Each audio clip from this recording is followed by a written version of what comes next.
Lollapalooza Asian Artist Performers. Based on the announced lineup for Lollapalooza 2026 in Chicago, July 30, August 2, there is a significant presence of Asian and Asian diaspora artists, including several headliners and major performers. Key Asian artists on the 2026 lineup include Jennie of Blackpink, set to headline the festival.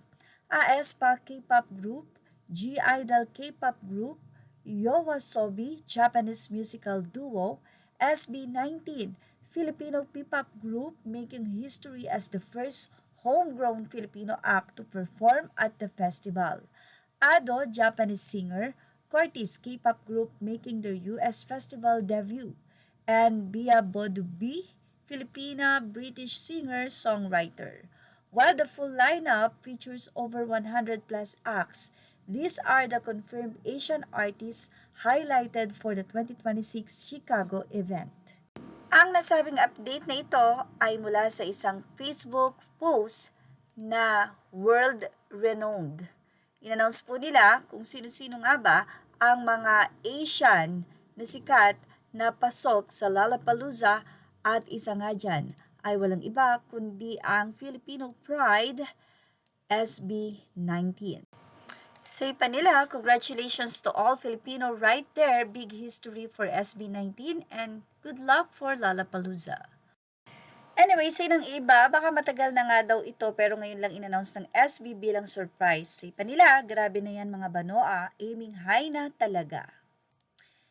Pabiro pa ng isang fan, nagka-visa na sila. Ito na talaga mahalima, OMG SB19. Isang fan naman ng Bini na Bloomtin ang nag-congratulate sa SB19.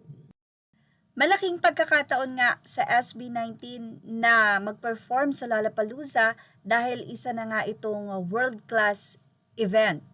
Isa ito sa napakagaling at napakagandang exposure. Kung may bayad ba ito? Yes, may bayad po ang pagpa-perform o pag-invite. Halimbawa, ang SB19, in-invite sila ng Lollapalooza, babayaran po sila sa talent fee nila. Pero syempre, hindi iyon ang pinaka-point doon ng SB19, kundi yung exposure. Kahit hindi ganun kalaki ang bayad kasi nasa rising and new artist pa naman sila na nagpapakilala sa buong mundo at hindi pa katulad nila Bruno Mars na talagang kilala kahit saan magpunta, malaki talaga ang bayad sa mga ito. At dahil nga rising new artist ang SB19 pagdating sa global and international, exposure ang kanila nga pong habol dito, hindi ang bayad. Para sa mga hindi pa ganun kasikat tulad noong early international stage ng SB19, minsan mas maliit ang bayad, pero kapalit nito ay ang massive exposure. Ang SB19 ngayon ay milyon na ang binabayad dito sa Pilipinas pag kinuha silang endorser. So how much more kapag ka ngayon, katulad niya na invited na sila sa Lollapalooza, lalong tataas ang talent fee ng SB19 pagdating sa mga endorsement.